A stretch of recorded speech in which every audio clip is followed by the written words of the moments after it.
Reels वाली बहू। प्रज्ञा को रील्स बनाने का बड़ा ही क्रेज है और वो दिन भर रील्स बनाती रहती है। खाते पीते घूमते फिरते घर में कॉलेज में रील्स बनाने के कारण प्रज्ञा पूरे कॉलेज में हाईलाइटेड है। जहां उसकी रील्स सभी को पसंद आते हैं, वहीं मनीषा चिंता में डूबी रहती है। एक रोज जब खाते हुए प्रज्ञा रील्स बना रही होती है, तब मनीषा कहती है, एक मिनट भी चैन नहीं है इस लड़की को।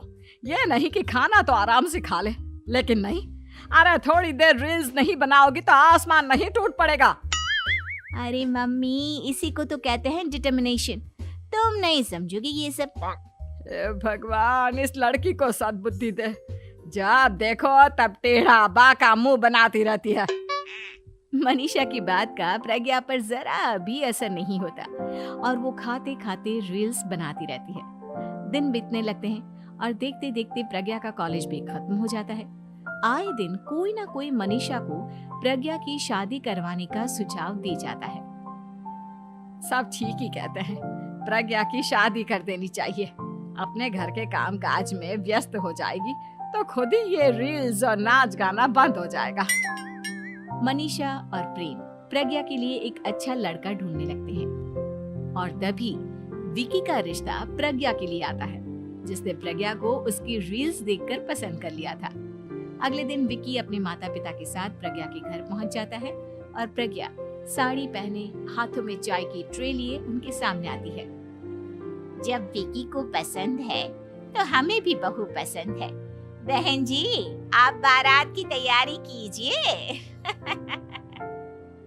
एक बार लड़का लड़की अकेले में बात कर ले तो अच्छा रहेगा। हाँ हाँ, क्यों नहीं।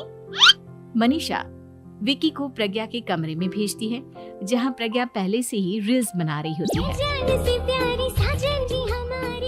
तभी विकी कहता है, आ गए आपके साजन जी। हमारे साथ ये रील्स कंप्लीट करती तो और भी अच्छा रहता। अच्छा जी, अब आ ही गए हैं तो बना ही लेती हूँ आपके साथ। दोनों मिलकर रील्स बनाते हैं। जब वी मीट और तुरंत पोस्ट भी कर देते हैं। फिर विकी कहता है, जब आप साड़ी में चाय लेकर आई तब मुझे लगा कि कहीं मैं गलत घर में तो नहीं आ गया। अब सही है। दोनों की शादी पक्की हो जाती है और शादी के दिन भी प्रज्ञा रील्स बनाने से चूकती नहीं। यहाँ तक कि बारात के समय भी नाचते हुए रील्स बनाती है। सभी लोग प्रज्ञा की तारीफ के पुल बांध देते हैं और प्रज्ञा नाचती गाती अपने ससुराल चली जाती है। सब कुछ अच्छा चल रहा होता है। प्रज्ञा यहाँ भी दिन भर हर चीज की रील्स बनाती रहती है। लेकिन कुछ दिनों के बाद जब सुनीता कहती है, बहू, ये रील्स के साथ साथ कुछ काम भी कर लिया करो। वैसे तुझे और क्या क्या बनाना आता है? मम्मी जी, वैसे तो सब कहते हैं कि मैं सब कुछ अच्छा बनाती हूँ, लेकिन मुझे लगता है कि मैं मैगी अच्छा बना लेती हूँ। हाँ, कॉफी भी अच्छा बना लेती हूँ और मुंह तो सबसे अच्छा बना लेती हूँ। हैं? अच्छा अच्छा। सुनीता अपना माथा पकड़ लेती है और कहती है, बहू, कुछ खाना बनाना भी सीख लेती। मम्मी जी, मैं लंबी प्लानिंग कर रही हूँ। जल्दी ही मैं इतनी फेमस हो जाऊंगी कि मुझे पैसे मिलने लगेंगे। हम दोनों सास बहू राज करेंगे, राज। नौकर काम करेंगी और लोगों की तो लाइन लगेगी हमसे मिलने के लिए। तेरा दिमाग खराब हो गया है क्या बहू? हंसी मजाक तक ठीक है, लेकिन इस तरह घर नहीं चलते। जितना जल्दी हो इस घर के तौर तरीकों को सीख लो।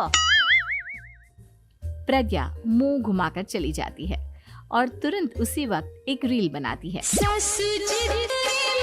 ये देख सुनीता का गुस्सा 7वें आसमान पर चला जाता है और विकी के घर आती ही सुनीता उसे सब कुछ बताती है। विकी भी अब प्रज्ञा की इन हरकतों से परेशान हो जाता है। तुम टेंशन मत लो मम्मा, मैं देख लूंगा। विकी कमरे में जाता है तो देखता है कि प्रज्ञा रील्स बना रही है। विकी बड़े ही प्यार से प्रज्ञा से कहता है, प्रज्ञा, इन सब के लिए मैं तुम्हें मना नहीं कर रहा हूँ, लेकिन फिर भी हर वक्त तो ये अच्छा नहीं लगता ना। समझने की कोशिश करो, मुझे भी तुम्हारा थोड़ा वक्त चाहिए। मैं जब ऑफिस से आता हूँ तो मुझे समय देने की जगह इसी में लगे रहते हो। तुम ज्यादा ही सोच रहे हो। तुम भी मेरे साथ रील्स बनाओ ना, तुम्हें भी बहुत अच्छा लगेगा। तुम्हें इज्जत से कोई बात समझ में नहीं आती क्या? दिमाग खराब हो गया है तुम्हारा इस चकाचौंध से। अगर तुमने अपना रवैया नहीं बदला तो मैं तुमसे दूर चला जाऊंगा। तुम ही रिश्ता लेकर आए थे, मुझे लड़कों की कमी नहीं थी और ना आज है। विकी दरवाजा पटककर चला जाता है। धीरे धीरे विकी प्रज्ञा से दूर होता जाता है। एक रोज मनीषा प्रज्ञा के ससुराल उससे मिलने जाती है। तब सुनीता उससे कहती है, बहन जी, अब आई हैं तो कुछ दिन यहाँ रहकर जाइएगा, आप ही का घर है। हाँ मम्मी, बहुत दिन हो गए तुम्हारे साथ एक भी रील नहीं बनाई मैंने। प्रज्ञा तुरंत अपने फोन में रील्स ऑन कर लेती है। ये सब मुझसे नहीं होता। तेरा ये भूत अभी तक नहीं उतरा क्या? बहन जी, आप कुछ कहती नहीं क्या इसे? जब आप ही कुछ नहीं कर पाई तो मैं कर ही क्या सकती हूँ। सास तो वैसी ही बदनाम है। शाम को घर की लाइट चली जाती है और मनीषा प्रज्ञा से कहती है, मेरे घुटनों में बहुत दर्द हो रहा है, तू लाइट का कुछ इंतजाम करना बेटा। अच्छा, कैंडल जला देती हूँ मम्मा। प्रज्ञा गाते हुए कैंडल जलाती है और खिड़की के पर्दे के पास रख देती है। मनीषा, जिसे बहुत दर्द हो रहा है, वो सो जाती है और प्रज्ञा हमेशा की तरह अपने रील्स में लग जाती है। उधर कैंडल की वजह से पर्दा आग पकड़ लेता है और मनीषा के कमरे में आग लग जाती है। बचाओ, कोई है, बचाओ। सभी भागते हैं और विकी कमरे की आग बुझाने में लग जाता है, लेकिन तब तक मनीषा आधी जल चुकी थी। मनीषा की हालत देख प्रज्ञा रोने लगती है। विकी मनीषा को तुरंत हॉस्पिटल ले जाता है और उसे एडमिट कराता है। विकी प्रज्ञा से कहता है, देख लिया ना, तुम्हारे इस नाच गाने की वजह से आज तुम्हारी माँ की जान जाते जाते रह गई। अब पता नहीं तुम और क्या चाहती हो। उधर डॉक्टर कहते हैं, इनकी हालत बहुत नाजुक है, आधे से ज्यादा जल चुकी है। प्रज्ञा रोती हुई मंदिर में जाती है और भगवान के आगे जाकर कहती है, भगवान, मेरी माँ को ठीक कर दो। मैं कसम खाती हूँ, हाथ से ये रील्स बनाना छोड़ दूंगी। बस मुझे मेरी माँ वापस मिल जाए। 2 दिन बीत जाते हैं और मनीषा खतरे से बाहर आ जाती है। पेशेंट अब ठीक है, आप लोग उनसे मिल सकते हो। सब कोई मनीषा से मिलता है और प्रज्ञा सबके सामने अपना फोन तोड़ देती है। मुझे माफ कर दो मम्मा, मैंने तुम लोगों की बातों को नजरअंदाज किया। बेटा, कोई भी चीज जरूरत से ज्यादा खराब है। मैंने तुम्हें रील्स बनाने से कभी मना नहीं किया, लेकिन हर वक्त एक ही चीज तो सही नहीं है। मैं समझ गई हूँ मम्मा, आई एम सॉरी। प्रज्ञा उस दिन से रील्स बनाना छोड़ देती है और पूरी तरह से अपने घर में लग जाती है।